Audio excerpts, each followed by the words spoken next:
I will leave the camera off.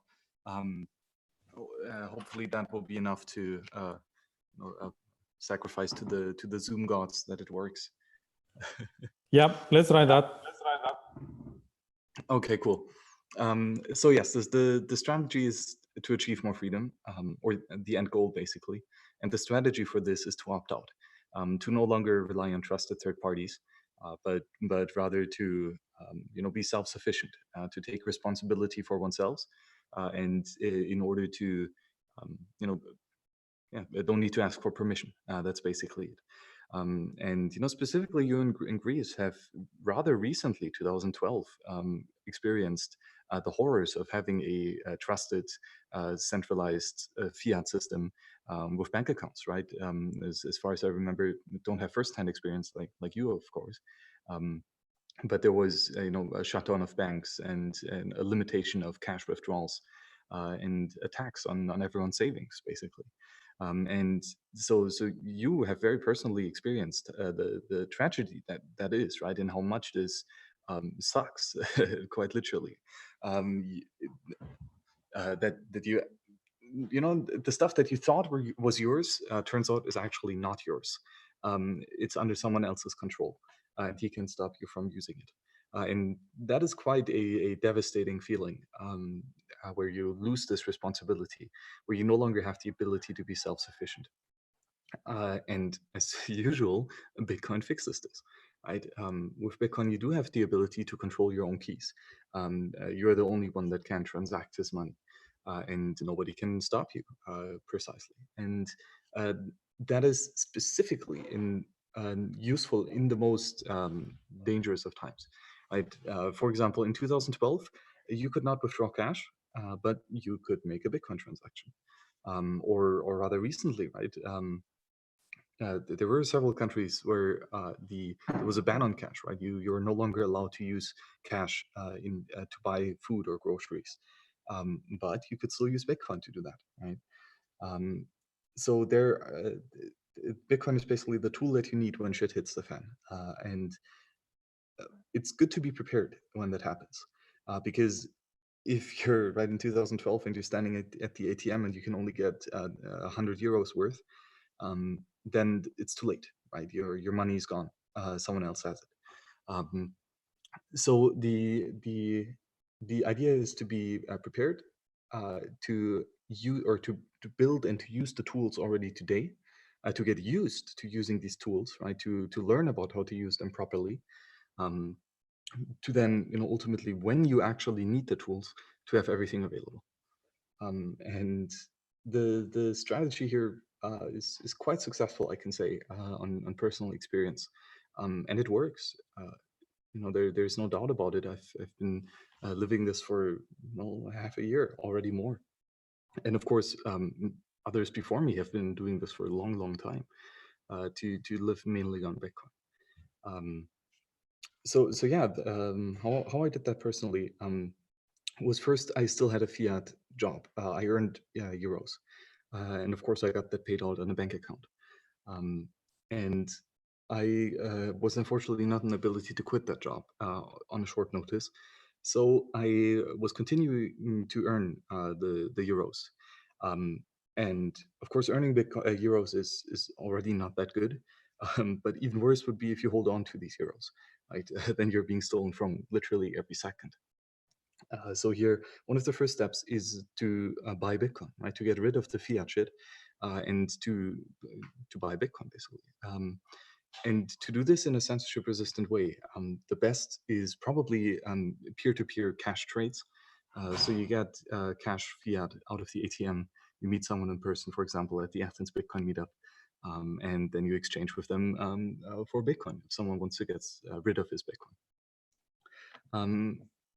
Of course, that might be a bit not convenient, a bit risky to meet in meet space. So you could also consider something like BISC, B-I-S-Q, which is a self-hosted decentralized Bitcoin exchange, where you can exchange Bitcoin against a vast amount of shitcoins, basically, including the euro. And there should be quite a liquid market in Greece, actually, too. I'm not sure about the exact numbers. But the beautiful thing in BISC is that you can make an offer. right? So if you're the one of the only people in Greece using Bisq, you can be the first to make an offer, and it's going to run there over Tor, beautifully encrypted, until someone takes you up on it, right? And you might even earn quite a nice commission for being the market maker here. And then more and more you are going to get rid of your fiat.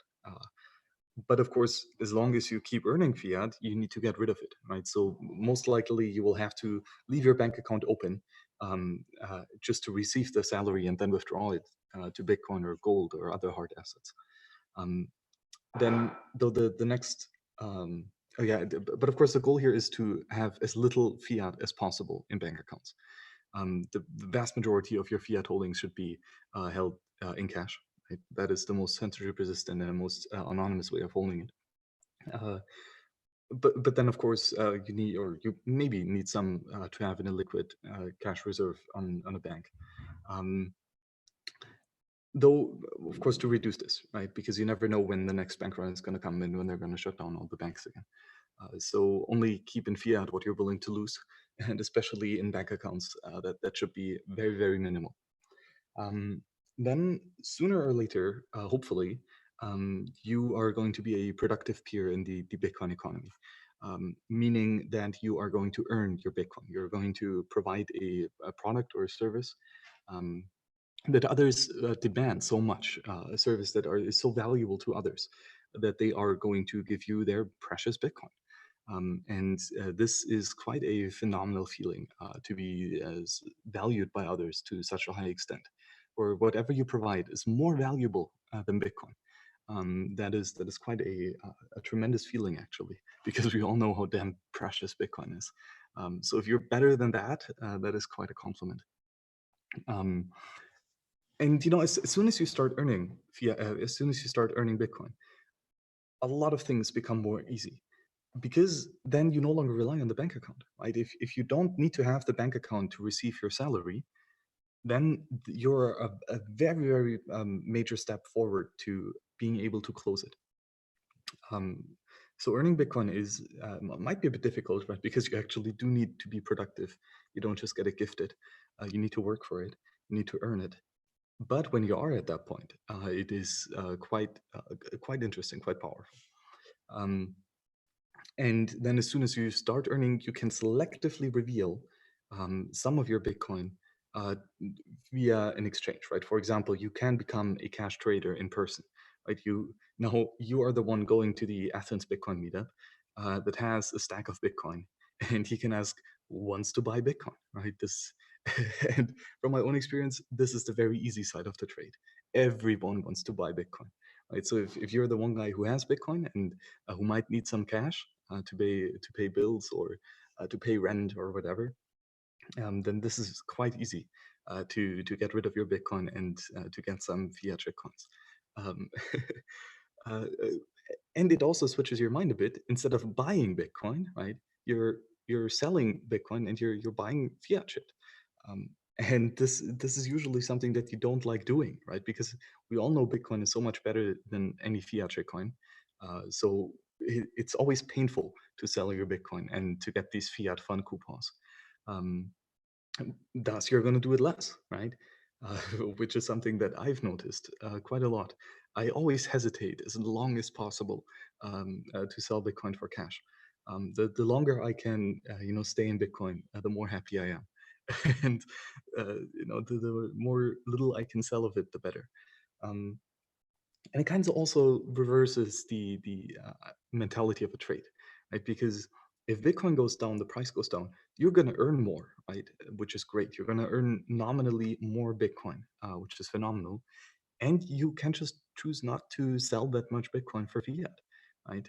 Contrarily, if the price of Bitcoin goes up, right? If the purchasing power of money goes up, then you can choose to sell a little bit more, or well, nominally less of it, but value-wise, you're going to get more fiat shit, right? So for example, just the last half year, if you were all in Bitcoin, if you're earning Bitcoin, and then you sell zero point 0.1 Bitcoin every month or so, like first you got, I don't know, like 300 or maybe 500 euros.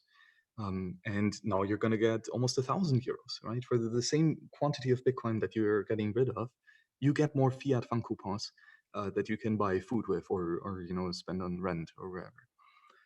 So the ability to selectively choose when to leave Bitcoin is much easier than to choose when to enter Bitcoin, right? Because if you understand this technology, you want to be all in, right? You want to have as much of it as possible. Do we have any questions so far about this?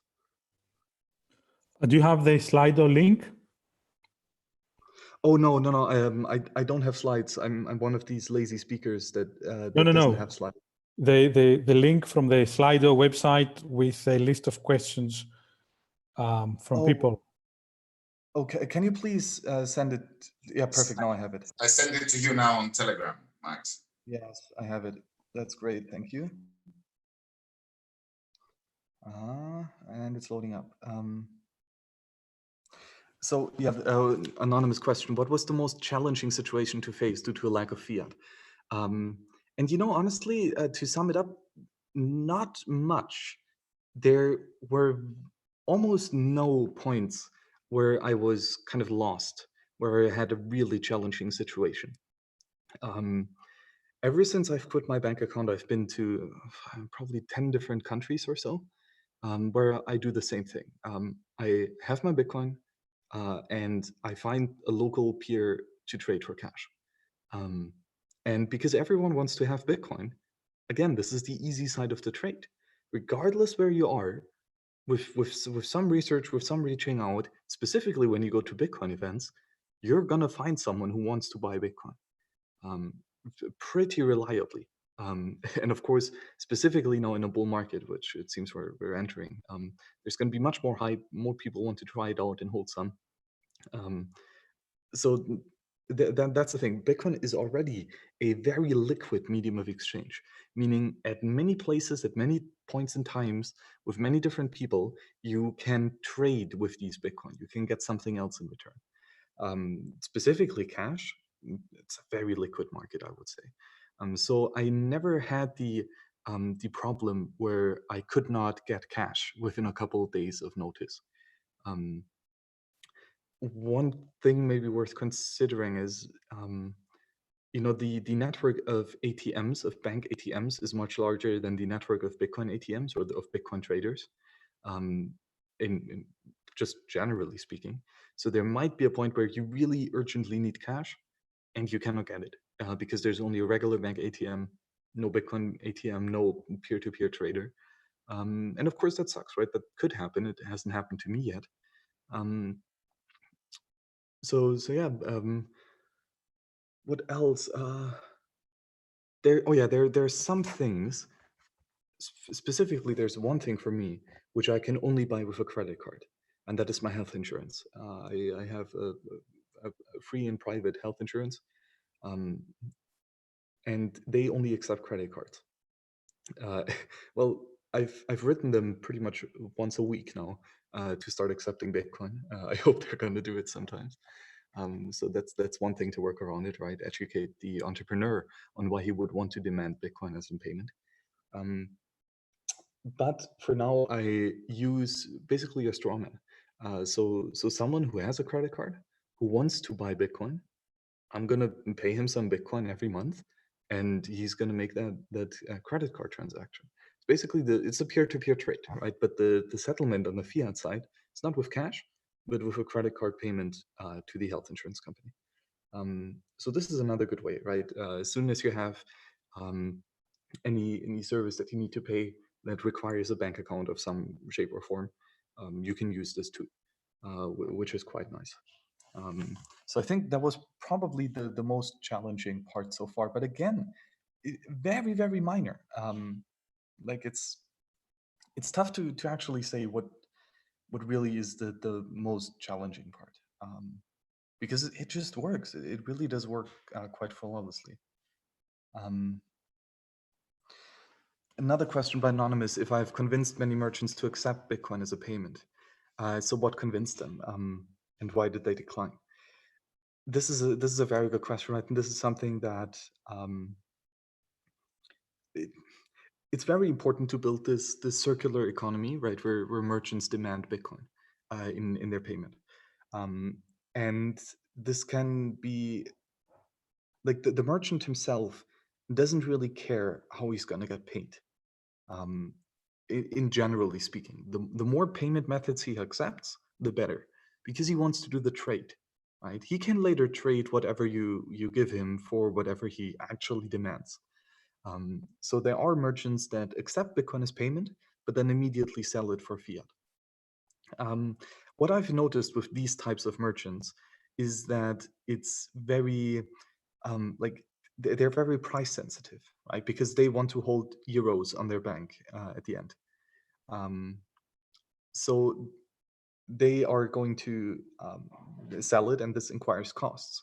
So for them, it's not really like if the cost is 5%, for example, they're not going to do it for long. Because they might get you as a customer for that specific transaction, but because of the 5% extra, that's just going to cut into their margins. And that's not really that valuable for them. So where I have found the most success is with these entrepreneurs who actually want Bitcoin, right? Who are not going to sell it for fiat, who are going to keep them for as long as possible, and eventually just save them and do something in the future with it. So it's basically more like speculative holders who hold the currency to remove uneasiness and to hope for a number go up um, of the purchasing power. And if that is the merchant, it's very easy to convince them.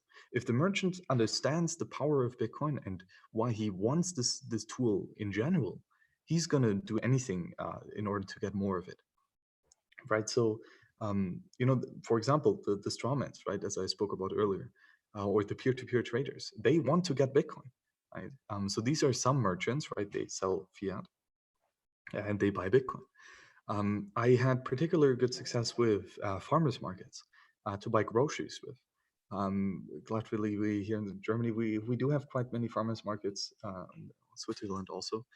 And here the farmer themselves, either on their own property or in a weekly market, are going to sell their goods and services, goods mainly. And they are all gold bugs. They probably most of them have some gold laying around somewhere. They for sure understand the value of property and owning land. So they quickly understood the value of Bitcoin. And again, as soon as you understand the value of Bitcoin, you want to have more of it. So this was basically always my strategy. Convince them that Bitcoin is a good idea, that they actually want to have it, and then they are going to want more of it. That's basically it. But I've also somewhat given up on trying to convince everyone to get more or to demand Bitcoin in payment. Mainly because it takes quite a lot of my time, and I think it's better spent elsewhere. And frankly, if someone does not want Bitcoin, then who am I to try to convince him? So instead, and especially what I want to avoid is the merchants who gets Bitcoin in a payment and then sells it for fiat right afterwards. I just personally don't prefer that. I would much rather know that the person who gets my hard-earned Bitcoin is going to hold them for like 7 generations and then buy a citadel with it. That is something that I personally am much more comfortable to do that trade when I know that the Bitcoin are actually valued for what they are. Um, so this is then something what I prefer. Like if I know there's a peer-to-peer trader whom I can get cash from, and I know that that peer-to-peer trader is going to keep the Bitcoin for a long time, and he actually needs it, he wants it, then I would rather get the fiat cash and then buy the stuff that I need with the fiat cash, instead of convincing the merchant to accept Bitcoin, and then the merchant is going to sell it instantly again. So this is just my personal preference. Of course, both work, right? And both are necessary. Another great way of using that is Bitrefill, which is just another strawman, another counterparty that sells you gift cards for many different services, including, for example, Amazon or Netflix, or even delivery services for food. And these are quite nice because Here again, it's just a company that has specialized in being this strawman to get you the gift cards so that you can get your goods and services. Again, it's a cool project, good people behind it. So yeah, definitely worth checking out. Mihail asks, no fiat, no cards, debit, prepaid, or whatever. Yes, I still hold fiat currencies, and sometimes I do demand fiat currencies. But in 99.99% of cases, it is cash, paper bills, and gold and coins. These are the only censorship-resistant way of using fiat in two ways. First, it is very difficult to confiscate. Much more difficult than having a bank account, right? Or debit cards or credit cards. They can be shut down all the time, easily. Click of a button. The bank probably even has like a hotkey shortcut to make that very efficient and very easy. They can do it en masse within seconds. So very easy to censor the use of that. Then the second thing is holding money in a bank account, holding fiat in a bank account is what's called the M3 money supply. So it is a debt. It is not base money. It is not cash. It is a much larger money supply. So holding money in a bank account means that there is just quantitatively more money around. So the money that you hold is proportionally much less worth. So we always say that Bitcoin has 21 million. What we mean here is base money, M0, the actual money stock, the gold atoms in existence, the number of Satoshis, right? And comparatively for banks or for fiat, the only thing that has that is either physical cash or a bank account at the central bank. These are the only two forms of base money of M0 that you can hold Bitcoin. And that is the most inflation resistant, right? Because inflation in the fiat system is leveraged the more debt you pile on. And cash is not a debt in that sense, which is quite nice. So here you're going to have more inflation resistance and censorship resistance. Yes, I just want to add that this is an amazing topic, and we should probably have a meetup just for this. Most people don't know the difference between M0, M1, M2, and the difference between cash and what money in the central bank is compared to the money that you have in your bank, which is really debt. And this is an amazing topic, and we probably need to, we should do a separate presentation just for that. But thanks for bringing it up. Yeah, I think it's quite an interesting topic too, because again, the money supply is so important. And it's the only thing that matters for a monetary medium. And of course, we know Bitcoin's money supply, 21 million, you're not going to print any more of it, at least not on my full node. But of course, in fiat, this gets very convoluted very quickly. I very much recommend the Crypto Voices, which is a podcast by Matthew Majinskas and Fernando Ulrich. And they have a quarterly base money report on their website, cryptovoices.com, as well on their Twitter account at cryptovoices. And here they compare the money supply, the base money supply of different fiat coins to gold, to silver, and to Bitcoin. And it is quite devastating. Just in the Q1 of 2020, they have printed 30% of global monetary base, M0. That is unheard of. That is hyperinflation to an extent that we've never seen it on a global level before. It is very fucking bad. And these numbers are very shocking, and it seems that they're going to continue. I'm very interested to see how the second quarter will play out. But if it will continue that trend, then we will have a hyperinflation much sooner than most would expect. But yeah, as you say, base money is a very interesting and broad topic, and not really that much part of our talk, but just still get educated about it. We have another question here by Pierre Ross. How easy is it to get your counterparty to pay you in Bitcoin? What if they do not have Bitcoins? Of course, a great question. And here it's, so if you earn Bitcoin, you are an entrepreneur providing a good or a service. And this basically means that you have a counterparty who is interested in acquiring that good or service. And of course, it is a mutual beneficial trade, meaning that the counterparty needs to give you something that you value more than your time spent on producing that good and service. And the other party needs to value your good and service more than the monetary medium that he gives up, right? So as a consumer, as the client, you want for sure not pay in Bitcoin. Why? Because Bitcoin is very precious, and not many things are worth more than Bitcoin. You want to pay in fiat Bitcoin. Why? Because you want to get rid of that shit. You don't want to hold it. You want to get rid of it as fast as possible, right? So and therefore, as an entrepreneur, it's much easier to get paid in fiat because everyone wants to get rid of it. Everyone wants to offload their shit at your door and want you to hold that and get real goods in return. And of course, so that is a big problem, right? Especially if you want to if you want to earn Bitcoin. So the way around it, or at least as I did it, is to punish the people for trying to offload their shit on you. You're not a garbage disposal. You are a skilled entrepreneur who provides a good service, and you can for sure demand the medium of payment. So how I started doing this was, if someone was to acquire my goods and services, the base denomination was priced in Bitcoin. So for example, it was for whatever 1 Bitcoin. And that was, for example, worth 10,000 euros. So the price of it was 1 Bitcoin, and that is how you pay me, period. If you dare to suggest that I should take your fiat shit, you pay extra. You pay 100% extra. Instead of paying 10,000 euros worth in Bitcoin, you pay 2,000 worth, or 20,000 worth, or 20,000 euros directly to me. So it's not that it's cheaper to pay in Bitcoin.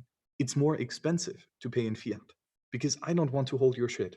I will have to convert it to Bitcoin because I want Bitcoin. So I'm for sure not going to carry the cost of the exchange, and all the time and effort spent, all the risk that I have for holding that fiat and for holding it in a bank.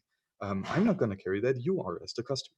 So I started with having a double price. If you dare to even ask me if I want to have euros. And that worked quite well. More and more people started, paying me in Bitcoin.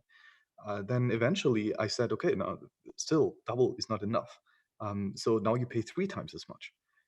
And I actually mean that. And I actually did have a couple who did not have Bitcoin who then paid thrice for the services that I provide.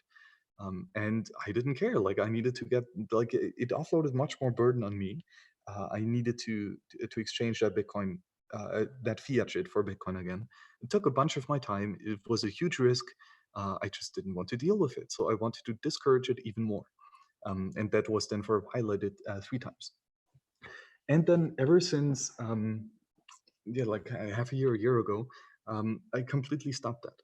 I said, if you want to pay me in euros, then I will not work with you. There is no way that you can convince me that I will offer my goods and services if you dare to say that I should accept your euros in payment. I don't want to have that shit. I'm not going to give that shit any value. It's just, in my sense, it's fundamentally evil and wrong to still accept fiat because you're actually stealing from others by demanding it. So this was for me just non-acceptable, and I'm at this point where if you can only pay me in euros, that's bad luck for you. I'm not going to work with you, and you're not going to waste any of my time. Sorry. And of course, this is quite harsh. And if the service or good that you provide is not that good, then you're going to lose customers. Sure.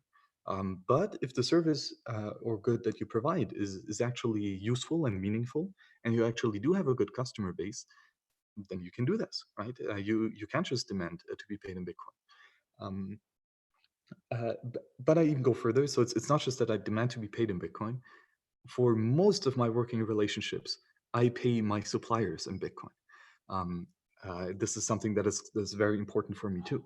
Again, I want to fully opt out, and this is both. I want to earn Bitcoin, and I want to pay my suppliers in Bitcoin. And this might be already something for you guys to start earning some of your Bitcoin. At the Wasabi wallet documentation, a privacy-focused Bitcoin wallet.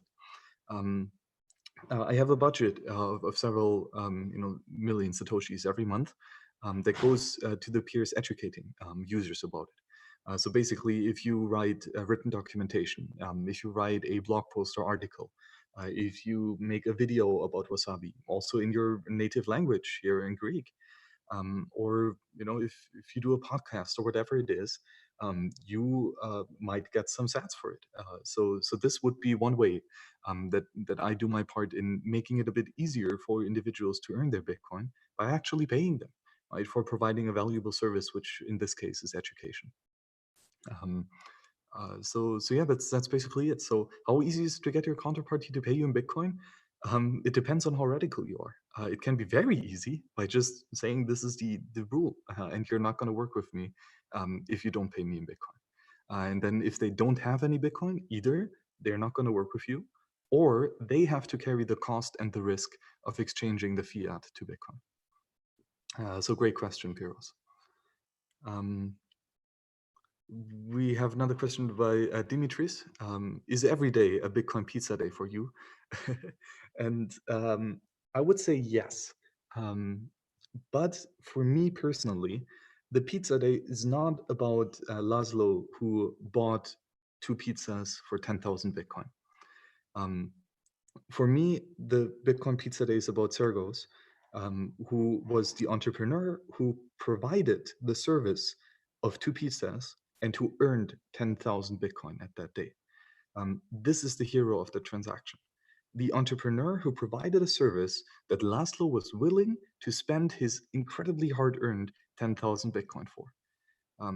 The act of demanding Bitcoin as a means of payment, as the method that you get rewarded for your services. This is the very, very powerful thing. And here, this was the guy who, ordered the pizzas for Laszlo.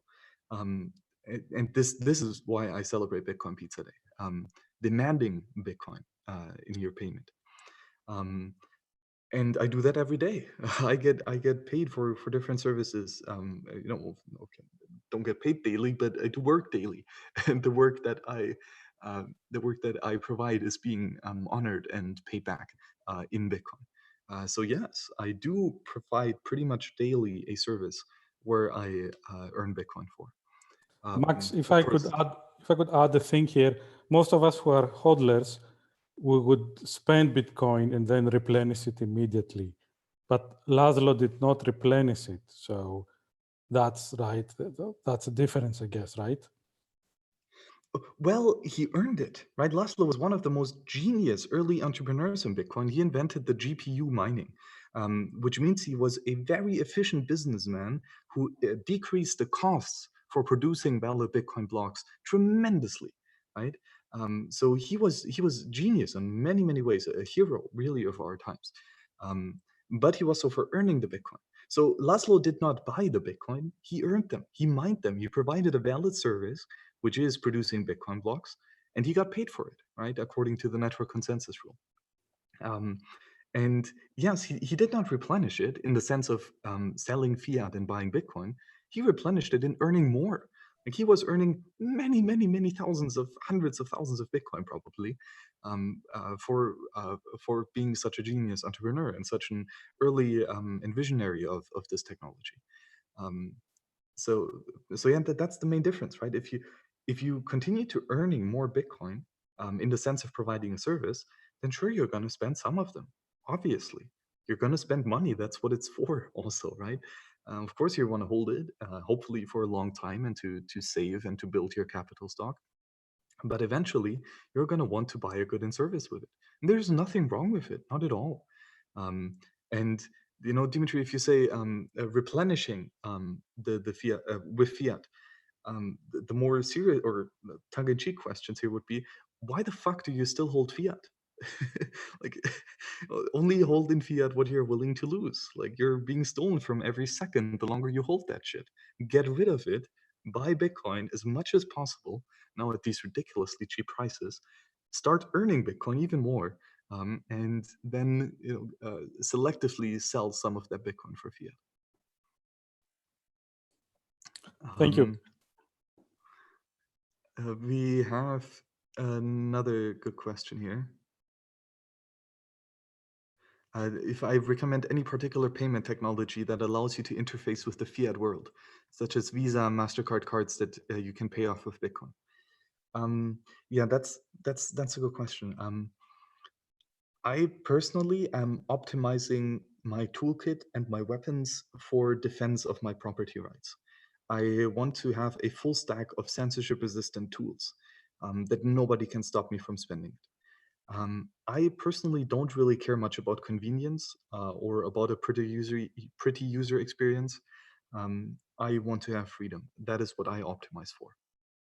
So, are there any cards like fiat Mastercards, for example, that I would use? No, because this is the same exact problem that we have with trusted third parties in the fiat system. You are going to have a debt against someone, and he can just deny you to pay it back. He can deny you access to your money. So even if it would be super convenient, right, to just swipe your card wherever you want to, and then at the end of the month send some Bitcoin to that bank, it's not what I'm looking for. I'm looking for the freedom and the censorship resistance. I'm not looking for tap and pay and make it simple. So this is my personal thing. So no, there's not really anything that that I could recommend here. Another question by Anonymous. Would like to know the type of lifestyle Max is able to live only on Bitcoin. He has done much international travel and so, and how easy or hard has it been? Surprisingly, traveling is one of the easy things to do with Bitcoin. For example, there's a company called Travel by Bit, which is a Australian, I believe,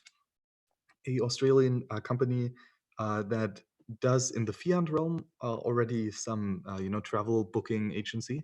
So you can book hotels, you can book flights, and all this, and you can pay them with Bitcoin. And they are the kinds of hardcore Bitcoiners who are actually going to hold on to their Bitcoin and not spend it immediately. So this is, for example, a way that you can get your flights and your hotels. I believe that Bitrefill has Airbnb gift cards too. So that, of course, provides you a huge network of of apartments that you can rent out. For me personally, I do a lot of traveling by car. And this might actually be the largest reason why I still demand fiat at this point is for diesel.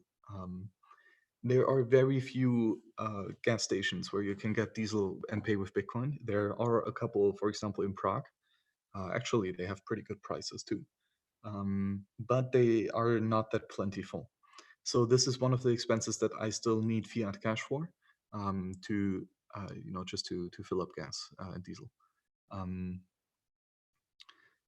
So yeah, but that's basically it. Traveling. Oh yeah, that's basically it. Another question by Anonymous. Do you feel like you have more or less or the same freedom with a Bitcoin-only lifestyle? Can you talk a bit about the changes, if any, you're feeling regarding freedom?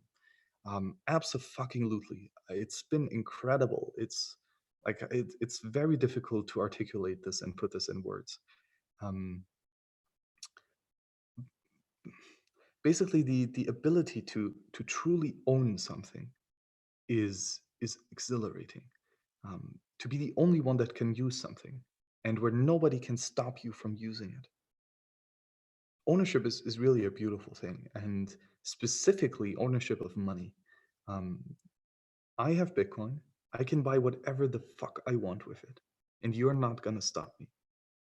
And I can say that with full honesty and actually not just meaning it, but delivering on it. And this goes incredibly far. and specifically for me as a young, rather frugal person, the main ability here is the ability to choose not to spend it, to save. I'm going to save my Bitcoin for another 50 years, and you're not going to steal them from me in no shape or form. You're not going to steal them from me via direct theft. You're not going to steal them from me via inflation. You're not going to steal it from me via taxation. You are not going to get my Bitcoin. Fuck off. Come and take them. Try, right? Try to break my good encryption. It's going to be very fucking difficult for you. And to actually understand that is quite. Yeah, it really is ineffable. You cannot really articulate it in words when all of the value that you possess, um, or at least a load of it, is stored in a way that nobody can take it from you. That gives you a lot more confidence. Um, you no longer have to ask for permission to make a transaction. And this is already something that it's very subconscious. Like every time you use your credit card to buy food, you're begging for permission. You're on your knees licking the boots of your master. And if you don't like that master, if you don't want to, serve this entity, this fiat empire, then why the fuck are you still doing it? Um, because you are. Like every time you use a credit card, you bow down and get naked. Um, the question is, do you want to? I mean, inherently, if you want to do that, cool, do it. But for me personally, there's just no way that this can lead to a fulfilling life. To serve masters that I don't want to. That don't deserve my servitude. So this for sure has increased the freedom that I experience every day, and the confidence that it gives me, the just the also the hope. Before Bitcoin, I understood how not to the extent I do now, but I started to understand how fucked up the fiat empire is, and how devastating it is, how destructive and nihilistic it is, the death cult that it is, basically. And that made me pretty hopeless, because what are you going to do against it? Seriously. I mean, gold is probably the next best option, but I mean, gold just has so many downsides on the usability. Sure, it's great on a monetary perspective, but it's not going to be the next big revolution that will save us from the shithole that we've built. Um, so Bitcoin fixes this, and I really believe that it does. Um, in part because I experience how Bitcoin fixes oneself. Um, the the more you get rid of these permissioned, censorable, weak tools that you use, and the more you utilize and you claim and you stand up for yourself and you claim that sovereignty, it changes you very fundamentally. Um, and I would argue to a much better point where it was before. So I've experienced how Bitcoin fixes me, quote unquote. And what is above, so is below. What is in this macrocosm of the self is also going to manifest to a macrocosm. And if we can have the ability to see such a fundamental positive change that we see in so many individuals who embrace Bitcoin, then this gives me hope again. Then I think we might have a chance to fix the many mistakes that we did over the last 100 years. It's still going to be extremely painful. It's probably going to be bloody. Billions of people are going to die, but we have a chance. And Bitcoin is that. Bitcoin allows again for the individual to defend himself, even and especially when shit hits the fan. And shit is going to hit the fan. It's not going to be pretty. 100 years of expansive fiat monetary empire policy is devastating. It is fundamentally devastating. And we started to see glimpses of it, of what can be the consequences of it. But we for sure haven't seen the whole thing. And there's like, even Bitcoin is not going to make it disappear. You can't just start burning everything to the ground and then expect that it's still going to be there. No, it's gone. we've destroyed it. And now we have to see how we can rebuild. And I hope that Bitcoin is that thing, that tool that survives the destruction. The tool that we can then afterwards use to build more beautiful structures, more true structures, more solid structures. Yeah, but this is basically what Bitcoin has given me the hope with, and that is a very crucial part also in the freedom, because if your outlook is so devastating, and you don't see any way out of it, well, you're not really free. There's not really something that drives you. But if you still see the tremendous fuck up that has been done, but you think that you found a solution on how to fix it, or at least how to build afterwards. Now here again we have this beautiful potential of human action, where you see a problem, you envision a goal that is better, a situation that is better than it is now, and you have means at your disposal in order to make that happen. And to have the strategy to reach a better place, that is what I think the sovereign individual is thriving for.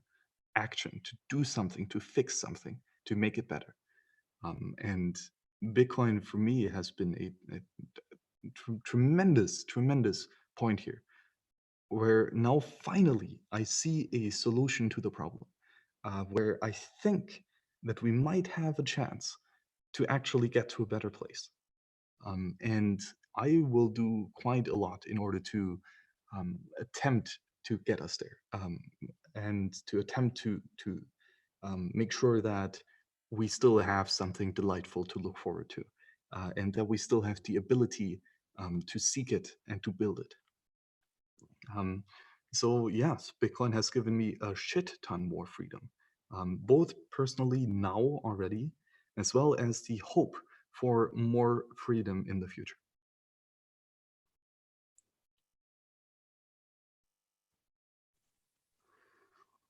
A question again by Anonymous. When you do have to interact with the fiat world, what's the reliable method to get from BTC to fiat? Good question. Again, I prefer to use services here where the counterparty actually values the Bitcoin. And again, I know many people who want to get more Bitcoin and who intend to hold it for a long time. Just check through the Bitcoin maximalists on Twitter. All of them want to buy Bitcoin, basically. So now it's just a question of reaching out to them and offering them, hey, do you want to get more Bitcoin? And what are you willing to do for me in exchange? Maybe they can provide you a direct service, that is just whatever you need, or they can get you the fiat. That usually works well. I'm a big fan of peer-to-peer trades. And again, if you want to have a more structured order book and marketplace for this, BISC is the way to go. Decentralized self-hosted exchange over Tor. This is great.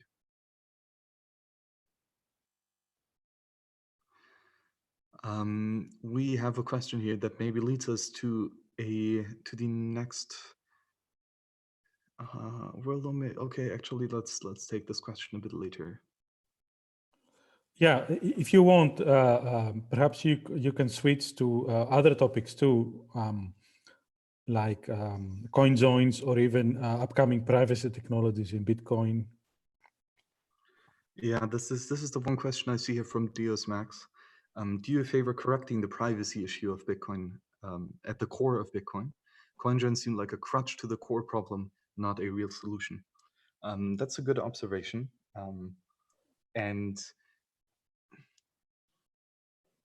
I would say that Bitcoin is fundamentally very private already. It's been abused and misused very badly. I don't think that there is a fundamental privacy problem at the core protocol. What there is a fundamental anonymity problem. Bitcoin is not anonymous, and the core protocol will never be anonymous. Anonymous in the sense that nobody knows that a transaction is happening. That is just not going to be in Bitcoin, and we're not going to get that in Bitcoin at the base layer. The idea of Bitcoin is that it's not anonymous. That's one of the key concepts, is verification. You can only verify something if you know that it happened. You cannot verify something that is just that you don't even know exists.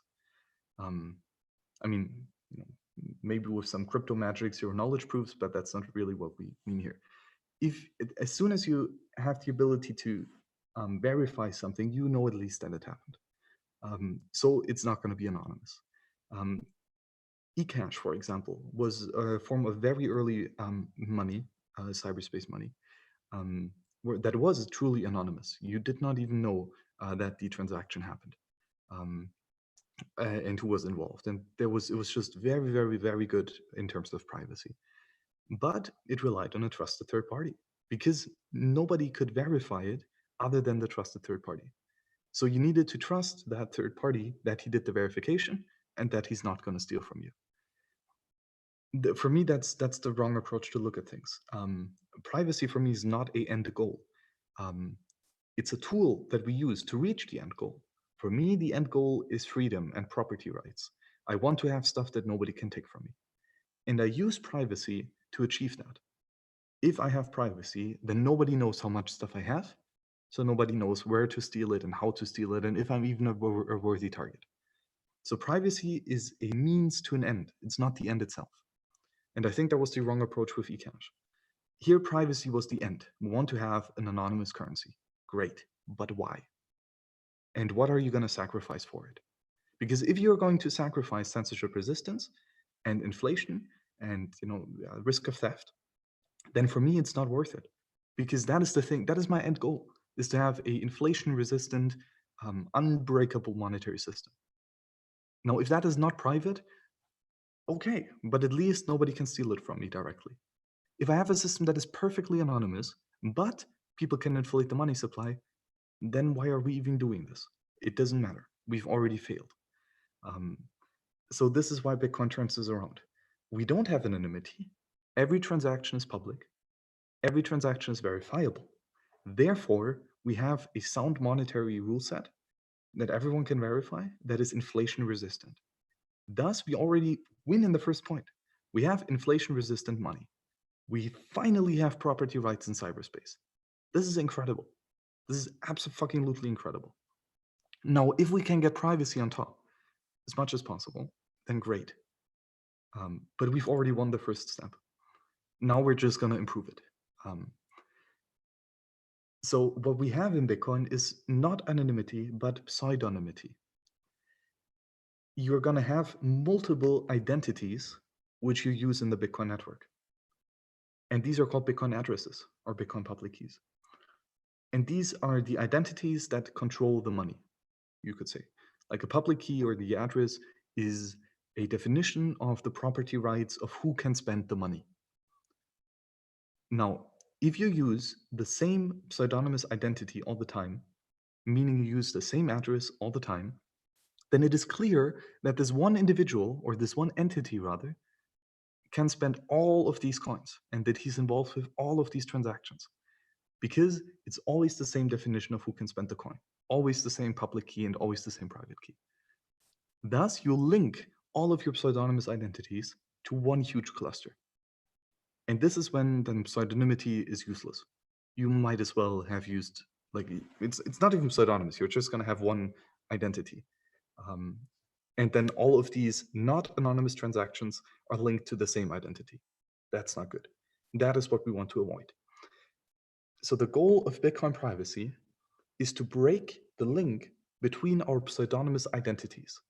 We want to break the link of the Bitcoin addresses that we use and that we control. And when you look at it like that, then Bitcoin privacy is not broken at the core, not at all. Actually, privacy is very much baked into the protocol, because there is no inherent link of these addresses. They're inherently in the protocol itself. Every input is unique. Every output is unique of a transaction. And there is no proof that, quote unquote, the input pays the output. There is not such a thing. Inputs are destroyed, outputs are created. And how these stand in relation to each other is not really clear on a protocol level. But still, we're going to have to deal with an attacker who has more metadata, basically. He can look at transaction graphs, he can look at network level, he can look at KYC databases, he can look at, he can use a service that leaks your extended public key, which is as bad as reusing addresses. So there are many additional attack vectors that can lead to a clustering of our pseudonymous identities. But still, this does not mean that the network itself is broken. This means that we've so far sucked at using the protocol. We've made very bad mistakes, and we need to fix them. One of the key mistakes that was already fixed quite a long time ago is address reuse, right? Using the same pseudonymous identity for every transaction that you make. Very bad, because then everyone knows how much money this one entity has or had, or what he did with that money. Not good. So the smart people of Bitcoin invented what is called a hierarchical deterministic wallet. Beautiful innovation. Basically, it means that we have one backup, one private key, basically. And out of this, we can derive endless numbers of public keys and Bitcoin addresses that are all derived from the same secret. So we have one backup, but we have limitless number of addresses. This means we can just use multiple addresses and a new address for every payment. It doesn't matter because we still have everything in one nice backup. This is quite good. This is very nice. And then there are, for example, software wallets like Wasabi that go even further here, that as soon as an address has received a Bitcoin transaction, it is removed from the GUI. You will not see it again. So you're much less tempted to reuse your addresses because it's gone. You don't see it anymore. Of course, it's still there in the HD wallet, but you're not going to see it as an end user. And this is already quite nice. But I would say that address reuse is pretty much solved. Most wallets out there use a new address for every payment. Then the next, or well, one of the next issues is the transaction graph. For example, if you have a coin on an address, that is, for example, a legacy or let's say a native SegWit address. Like it starts with BC1Q. It's a Bec32 SegWit address. And this is how you store your Bitcoin. And then you're going to make a payment to someone who uses a legacy address of one address. It starts with one. And even worse, that guy reused his address, right? So it's, I don't know, a public donation address or something. So you have one Bitcoin in this coin, and you're going to send 0.5 Bitcoin, or let's say 0.6 Bitcoin to this other guy. Then one of the outputs is this old reused address. Your change output is going to again be a SegWit address, right? Because your wallet is just going to generate a new, fresh SegWit address. So we have an input, which is SegWit. Then we have one output, which is address reuse of a legacy address, and another output, which is SegWit again. Now, if you look at this transaction, again, there's no inherent protocol link between what is the change and what is the payment, but we can apply heuristics. For example, in this case, that the address type is different, or that the address was even reused. And then we can pretty clearly say that here, a SegWit user is paying a non-SegWit user, for example, a donation, and he gets this change back onto a SegWit address. And here again, we have a link of our pseudonymous identities. All of a sudden, we know that the coin that belonged to the input user, or the user who belonged the input coin to, also belongs the output numbered one coin, the SegWit address coin. This, for example, would again be a revealing of the pseudonymous identities in one big cluster. And there are many of these so-called change heuristics. Another one would be to send rounded payment amounts.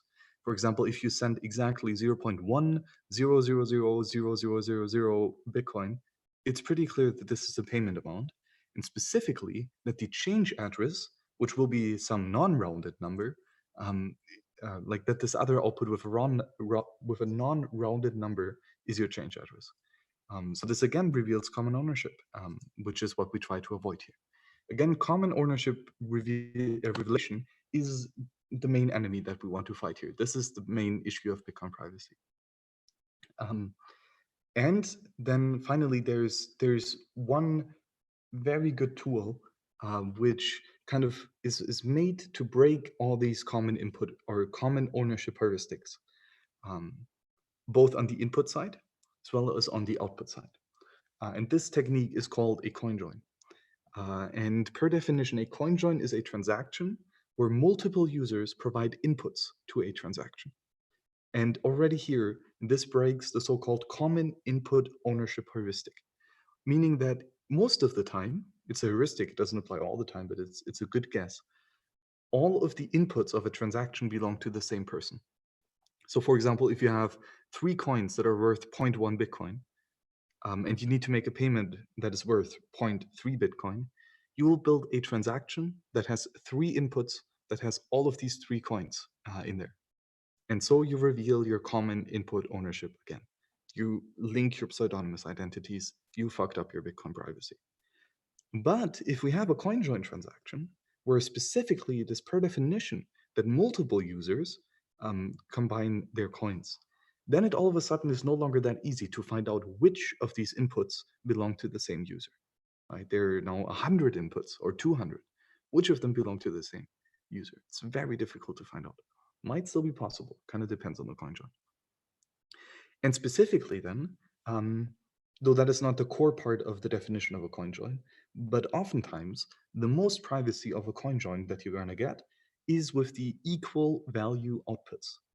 So this basically means that we create a denomination, for example, in Wasabi, 0.1 Bitcoin, that every user gets an output worth of this denomination. So if we have 100 users joining their coins, which is the case in Wasabi, we're going to get 100 outputs that are exactly, to the last Satoshi, the exact same value.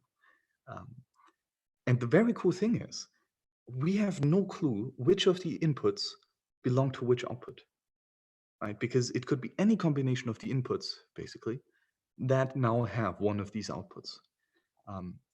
So this means we have now a provable and a very easy to rationalize and understand, and a very difficult to break breakage or declustering of our pseudonymous identities. We know that Alice controlled this input coin. We have no clue which of the equal value output coins she controls. And this is of course a big win for privacy. Now we have a true delinking of our coins, of our pseudonymous identities.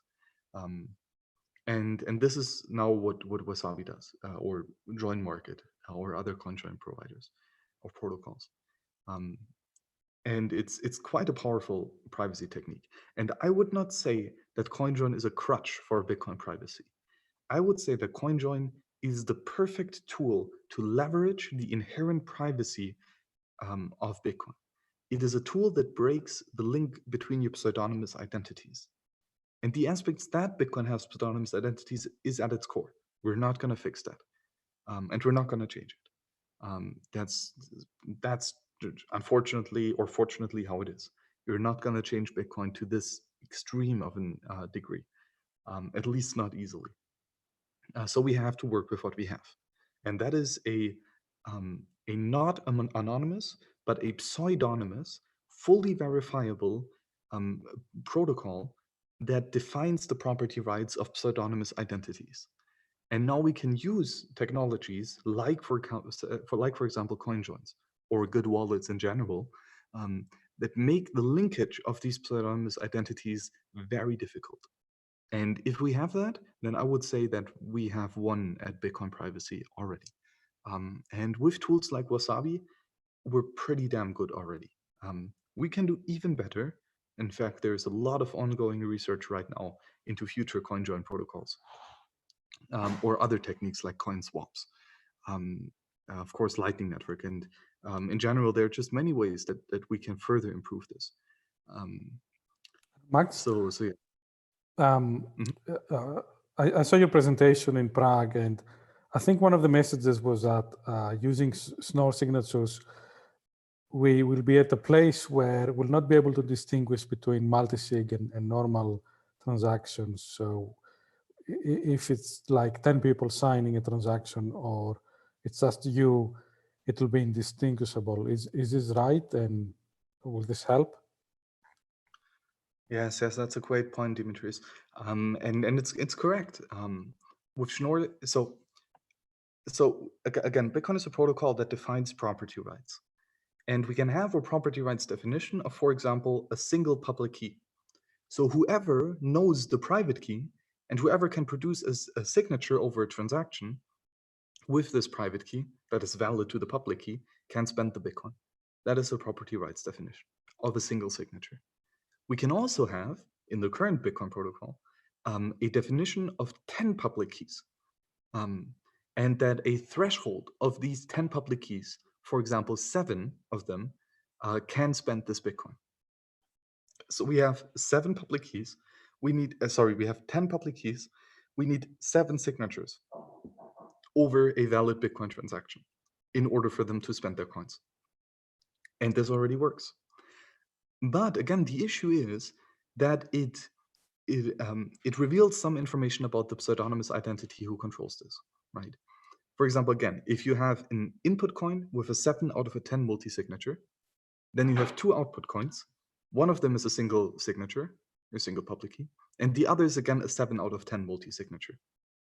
This is another way to identify common ownership between coins, right? Because most likely, the user who already used the 7 out of 10 multi-sig in the input are going to use the same kind of script in the output of that transaction.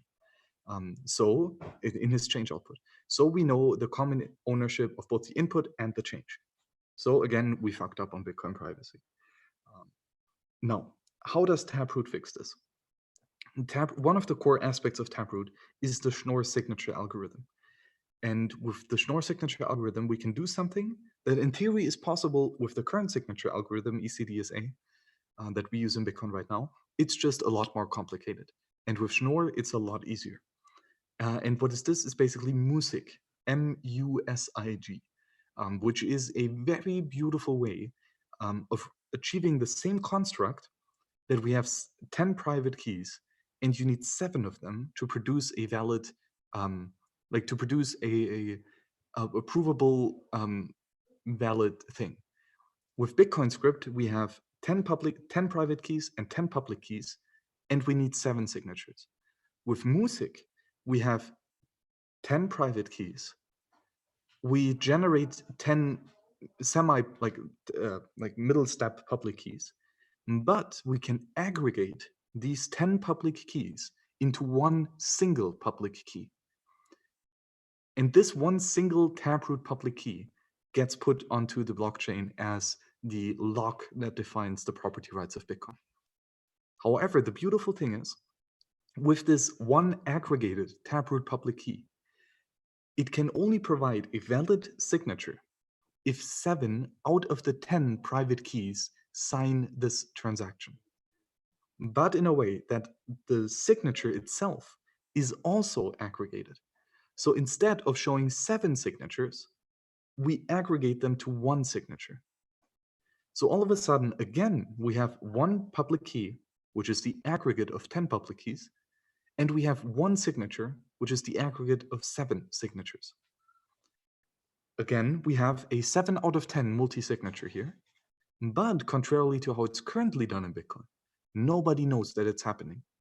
All that an outside observer sees is that there's a single public key and a single signature, and they are indistinguishable if it is actually a single person using one private key, or if it is an elaborate multi-sig of 10 out of 10 or 7 out of 10 or whatever. And this is great for privacy. Specifically, if you combine that with, for example, the Lightning Network, right? The Lightning Network uses a multi-signature scheme, a 2 of 2 multi-signature with some time locks. And we can use Taproot for this perfectly too. So every Lightning Network channel opening and closing in the cooperative way looks exactly the same as a regular single signature transaction. But further, the cool thing with Lightning Network is it's not just one person controlling this coin. We actually have multiple entities controlling the same pseudonymous identity, the same Bitcoin address. And here we break further the common input ownership heuristic. Because, for example, if Alice and Bob both fund a Lightning Network channel, Alice has 1 Bitcoin, Bob has 2 Bitcoin. So they're going to put 2 inputs into this transaction and 1 output. The output is a Music multi-signature Lightning Taproot opening. And it looks like now the 1 Bitcoin coin from Alice and the 2 Bitcoin coin from Bob belong to the same person, based on the common input ownership heuristic and based that all the scripts used here are the same. But actually, it's not the same entity that controls all the inputs. It's 2 different entities who open a Lightning Network channel. So having Taproot for Lightning Network even further breaks some of the assumptions that spies can use in order to link these pseudonymous identities. So great question, Dimitri. And you'll be able to use that in CoinJoin as well? No, fundamentally. Taproot is not really an improvement to CoinJoin per se. Because with Taproot, we utilize Schnorr signature where we still need to have 1 signature per input. Now, what we can theoretically do with Schnorr signatures, but this is not implemented in Taproot, so it will not be part of that soft fork that comes to Bitcoin, is what is called cross-input signature aggregation. Meaning, we do a similar trick to what we did with Music, that multiple private keys can sign a message and we can aggregate multiple signatures into 1 signature. With cross-input signature aggregation, what we can do is we have, for example, in Wasabi, 100 inputs in a CoinJoin. Each of them is locked up by a single public key. And in order to spend it, will provide a single signature. But instead of this transaction having 100 signatures, it will have 1 signature. And this 1 signature is only valid for if all the 100 private keys of all the 100 inputs have signed this transaction. And if we have this, again, this is far off in the future, then CoinJoins will be the most efficient way of transacting your Bitcoin. Why? Because if you have a 1 input transaction, you're going to have 1 input and 1 signature. So this 1 input pays for 100% for all of the signature. However, if we have a CoinJoin with 100 inputs, but 1 signature, then each input, so to say, pays only for 1/100th of the signature. Basically, the more inputs we have, the cheaper, marginally, the signature will be. So it will be economically most efficient to do very large CoinJoins. So this is how Schnorr signatures in general can improve CoinJoins. But again, this is not part of the Taproot scheme. So with what is currently proposed in BIPs 342, 342, and with the very soon to be soft fork, hopefully, we do not get this benefit.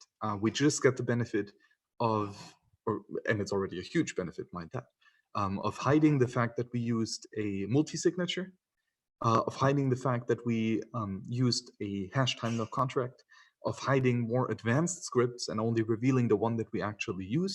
So there's still plenty of benefits for for Taproot, but it is not that beneficial to CoinJoin per se. Thanks, Max. And by the way, some people may be afraid of using CoinJoins because some exchanges may be able to detect them. And then they maybe close your account because they see that maybe you withdrew something and then you did a CoinJoin, or they can see that you're using that. And perhaps with these new technologies, no one will be able to tell anymore. Any thoughts on that? Yes, this definitely is a quote-unquote issue. You cannot hide the fact that a pseudonymous identity is part of a CoinJoin. This is not in the design goal of a CoinJoin. A CoinJoin is not a steganographic technique, at least most of them. Meaning that if you have a coin and the coin is spent inside a CoinJoin transaction, again, Bitcoin is not anonymous, everyone will know that this coin was part of a coin join. In fact, everyone will verify it, right? So you have cryptographic proof, unbreakable proof that this coin was part of a coin join. So you cannot hide the fact that you did a coin join. That is not the goal of a coin join. The goal of a coin join is to hide which output you get, that nobody can follow you through the coin join. Everyone knows that this input was part of a coin join, but nobody knows which output the same user got. So yes, if you use a centralized service that can censor you, and one of their reasons for censorship is you using privacy tools like a CoinJoin, then doing CoinJoin is not a good idea because you are going to get censored, right? Now, the thing is that the problem here is not with CoinJoin. The problem is with using censorable tools.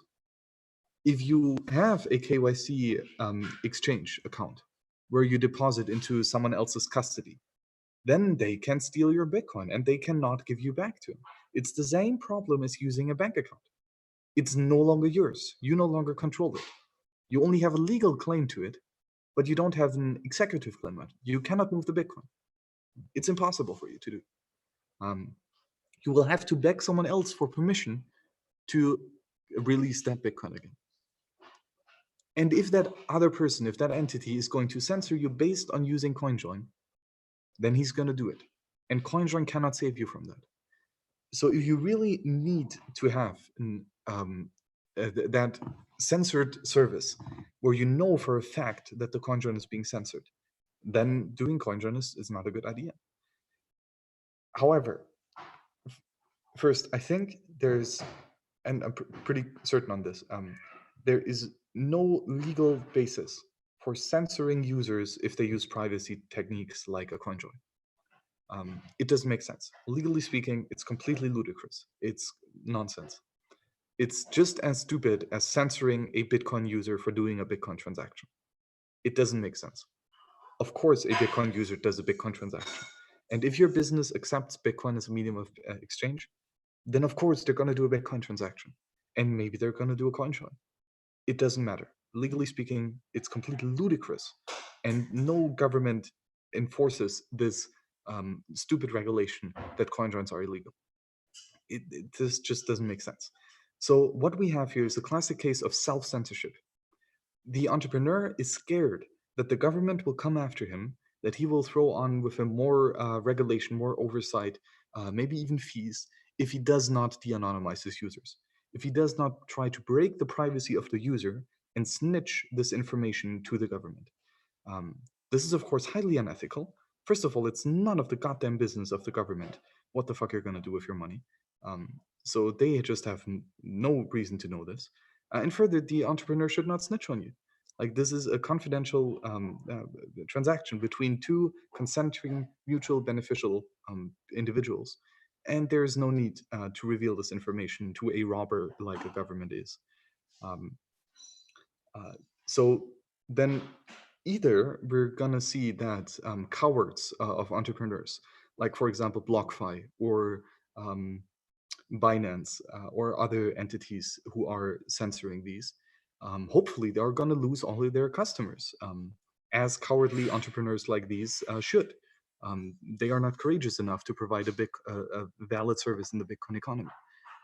So good riddance if they go bankrupt. On the other hand, we will have courageous entrepreneurs, heroic type, like, for example, Bull Bitcoin. Bull Bitcoin is also a Bitcoin to Canadian dollar fiat exchange. So the same as most other exchanges. They're non-custodial, which is a huge benefit for them. And contrarily to bowing down to made-up regulations in just fear of the robbers, which are called governments, they instead use CoinJoin for all of their revenue. So as soon as a user pays them in Bitcoin in exchange for fiat, they are going to CoinJoin that Bitcoin with Wasabi Wallet. They've been doing it for a long time. And then they're going to have particularly coin-joined coins which again are broken from their pseudonymous identities of the original user. And then they're going to use this CoinJoint Bitcoin to pay out to someone who pays them in fiat.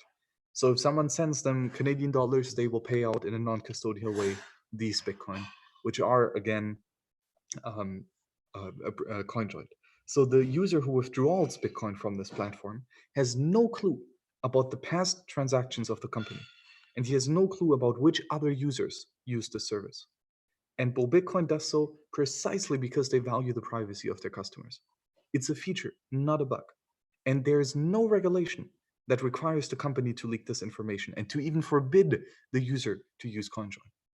Quite on the contrary, there might even be a legal precedent that a company must do CoinJoin and that it should encourage its users to do CoinJoin, because otherwise the privacy of the users is at risk. So if there is a courageous entrepreneur, like for example Bitcoin and many others too, then CoinJoin is mandatory for them in any best practice scenario. And I do believe that more and more we will see businesses, hopefully, waking up to this, realizing that they are following not just man-made laws, but made-up laws that the governments don't even request them, and that then hopefully they will continue to work to protect the privacy of their clients rather than to exploit it and to snitch it out to robbers.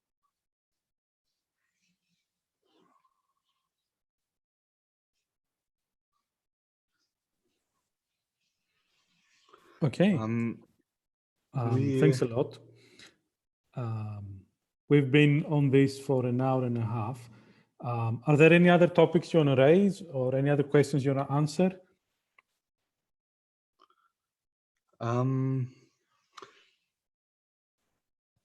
We have a couple of good questions still here. Go on.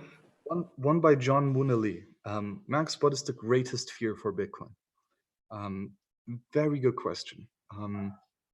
Fundamentally, as with any money, it is if the entrepreneurs stop demanding it. If you no longer demand to be paid in Bitcoin, or if you don't even start to demand to be paid in Bitcoin, then Bitcoin fails. Money is a tool that gets its value out of individuals, specifically entrepreneurs, requesting it in exchange for goods and services. If Bitcoin never gets to that point, or if it drops out of that state of mind, then it has failed. Now, why would people not even start or stop demanding Bitcoin for payment? Well, first, because it doesn't give them any value. They don't like it. They just don't care to have it. They would like to have something else. Specifically for a monetary good, this happens when the money supply is increased, which just means that because the value goes to shit, the money supply is increased like crazy. You don't want to have it. I'm already long at that point where I don't want to have fiat, especially euros, because they print it like fucking crazy. So I'm not going to demand it, that's for sure. So for me, the euro is dead. I will hold it for as little as possible and demand as little as possible. If the same happens to Bitcoin, for example, if the money supply increases tremendously, for example, by a software bug, right? We already had an inflation bug. It might happen again. That would be the death of Bitcoin. And another thing is, if people stop verifying the Bitcoin that they receive, a full node is a tool made for merchants, for entrepreneurs who earn Bitcoin and who want to verify that the Bitcoin that they have received is actually the true Bitcoin. If people don't do this, then we are at a risk where people can send out Bitcoin that are actually not valid, and that people are going to demand Bitcoin and they are actually going to receive fake Bitcoin, not the real thing. And this is, again, an increase in the money supply. Because now there is money in the circulation, which is not in the base money. It is not part of the 21 million Bitcoin, but it's a 22nd million Bitcoin. And this would be bad too. It's again an increase in the money supply. And again, with Bitcoin, the verification costs are important. If verification is too expensive, then people are not going to do it, and then they will, just receive bad Bitcoin, and that's not good. So yeah, oh yeah, and probably cowards as users. I think that's another big issue. Um, if individuals are not courageous, if they are not of the hero type, um, then they will not stand up for themselves. Then they will not seek the tools to defend themselves. Um, if everyone is just a herd animal and uh, not courageous enough to defend oneself, then you're just going to lick the boots of your masters and you're going to be happy with it. And a slave does not need Bitcoin. He doesn't. Because well, he doesn't have any property anyway. And if he's all right with it, then he doesn't need Bitcoin.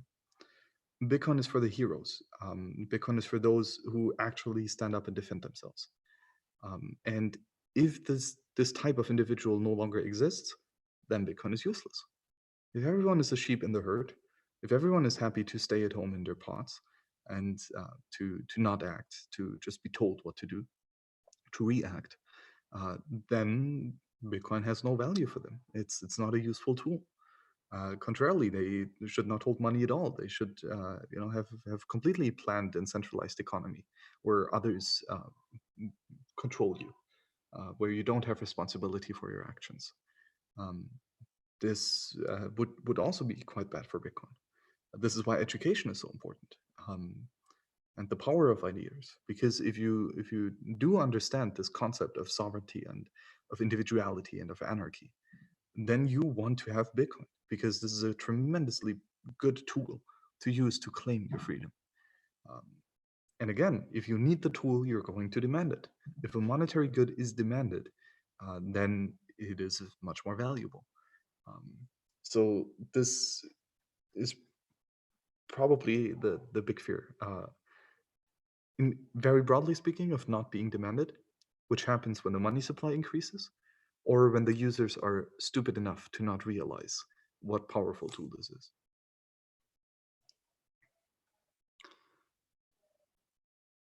Oh yeah, one more interesting question here is, how do you tactics to hedge the fluctuation of fiat to Bitcoin price? I don't. I don't care about the fiat price. My goal is to get more Satoshis. I want to have today more Bitcoin than I had yesterday. And if that happened, then it was a good day. I don't care how much these Bitcoin buy me in fiat terms. I really don't. I want to have more of them. And if the price goes down, then this is great because I can demand more. I can earn more. And again, this is why I use Bitcoin. I use it to earn it. And the lower the price, the better. I mean, just think back in the days where 10,000, like selling 2 pizzas could earn you 10,000 Bitcoin. Those are tremendously good days. And hopefully we're going to get back to that. That will be quite fun because more Bitcoin is always a good thing. No, but of course, the price of a currency increases as the demand increases. I've said that multiple times. So of course, the end goal is that the price is to increase, because this means that more entrepreneurs want it, and this means that you can buy more stuff with it. That is in general good. I have very low time preference in this sense. I am willing to hold a vast majority of my Bitcoin, not just for 50 years, but probably for several generations. And if the price goes down, then I will do some fasting or sell some stuff, or just not spend the Bitcoin as much as I would otherwise have. I don't really do speculations on currency prices. This is not something that I'm interested in. I'm probably not good at it. So if price goes down, I just live more frugally and spend less. If price and I earn more, right, nominally. If price goes up, I will probably spend a bit more. But that's it. Yeah.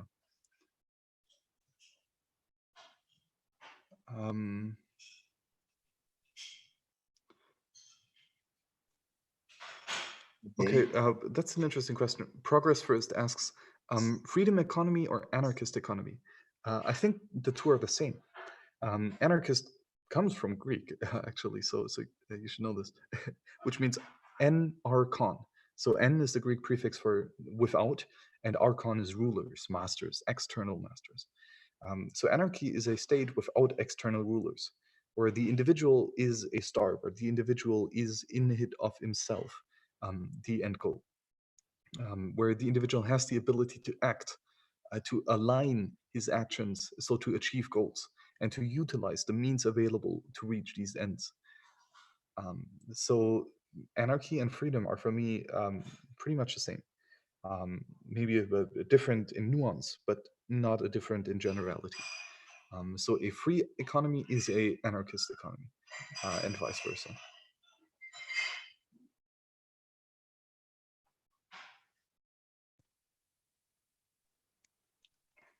Oh, and another good question by Progress First, that he says that the Greek economy and society is very traditional and very difficult to change. And that, of course, is always the issue, right? Of course, it's more prevalent in some regions than it is in others, but the status quo is very comfortable, right? If you just keep on doing things how they've always been done, then you don't risk much, right? It's, you have experience in it. There's nothing tragically new with it. So yeah, sure, that might be a hindrance for adopting a radically new technology such as Bitcoin, specifically for a monetary technology, because money has a network effect. This is why gold is such a tremendously good money, because we've used it for literally thousands of years as money. So it is the status quo on a large scale, and we have been using it for a long, long time, and it is very traditional. And for Bitcoin to come along and say, "Hey, I'm the new gold," after just 10 years of experience, is ridiculous. It's absolutely ludicrous. Bitcoin is nothing compared to gold on the large scale. Um, so it for sure is difficult to get a traditional mindset onto it. Again, I don't think Bitcoin is for the people who like the status quo. I think Bitcoin is for people who are fucked up with the status quo, who no longer are going to take it, who are going to stand up and to defend themselves. And for those individuals, Bitcoin is perfect. And then we will build our new traditions and our new culture around this archetype of the courageous entrepreneur who demands to be paid in Bitcoin, and those who build the tools that they need. And I think that we already see this, right? There's quite a large culture around Bitcoin, actually, like just the memes and the lols and all that. Um, I think we're getting there. That the value of the sovereign individual is more and more being understood and realized, and I think that is quite a beautiful thing to see.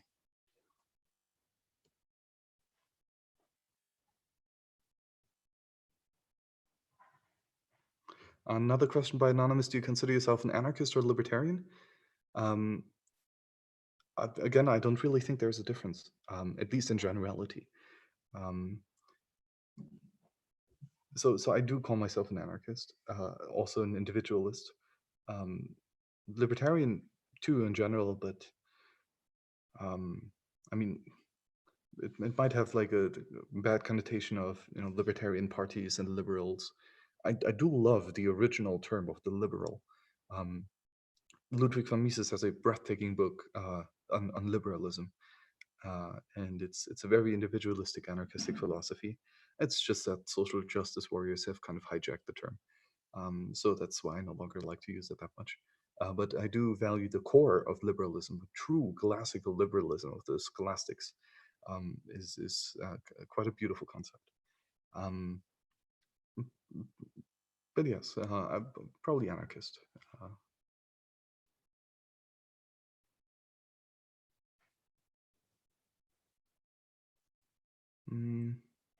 Okay, maybe then one final question. That would be another one by Anonymous. Other than hyper Bitcoinization, name one thing that would like changed in the world that would make your life just a little bit easier. The lowest hanging fruit. Of course, I mean, hyper Bitcoinization is so all encompassing. If we actually have an economy that is based on property rights and with a unfuckwithable monetary system, that changes so much. So, excluding a hyper-Bitcoinization, then there's not much left. But I think that's that is the one thing that I work for most. I don't care much for hyper-Bitcoinization per se. I don't think it's the end goal. The end goal is for me to have unbreakable property rights, that I have stuff that nobody can take. And if I live in a world where this is actually the case, where I do own my body and the goods and services that I've earned, and that nobody can take them away from me, then this is a great success for me. So this is why I work on it. This is why I built these Bitcoin weapons, because I need them to defend myself against the most ludicrous attackers that currently call themselves mafia or government or whatever. This is, yes, exactly, the grenade. So yeah, Bitcoin is a weapon of self-defense. It truly is. And yeah, I'm eager to build it more. We still have many more attack vectors to close, but I think we're pretty good. Again, I can experience now for a while how it is to live free with Bitcoin, and it is something that I will not back out of. That I will continue to do, and I will continue to strive forward to make this a reality for more individuals and to teach how this can be achieved. So I really thank you guys here for organizing the Athens Bitcoin meetup, both in meat space and on cyberspace. Is fundamentally important to get more and more individuals educated about this and to teach them how to use these tools. So thanks everyone for organizing it and for attending it. And keep it up. Keep learning Bitcoin, keep building it. Demand to be paid in Bitcoin. That's the most powerful thing you can do. And work towards opting out and closing all the fiat accounts and removing yourself out of this immoral and malicious system. So thank you very much for having me. It was a great talk. Great questions here. And yes, is there anything else to follow up? Max, thank you very much. I mean, this was one of the most inspiring and informative presentations we ever had at this meetup. Before I announce the Greek after party, I'll repeat a couple of things that I noticed in your presentation. So you told us how when you have to pay with a credit card, you ask someone else to do it for you. So that's a very cool idea. You told us about how you find farmer markets where you can pay with BTC and that the farmers are often gold bugs and they appreciate BTC. You raised the money supply topic, which will actually turn into a meetup on its own, and how Bitcoin can be seen as base money.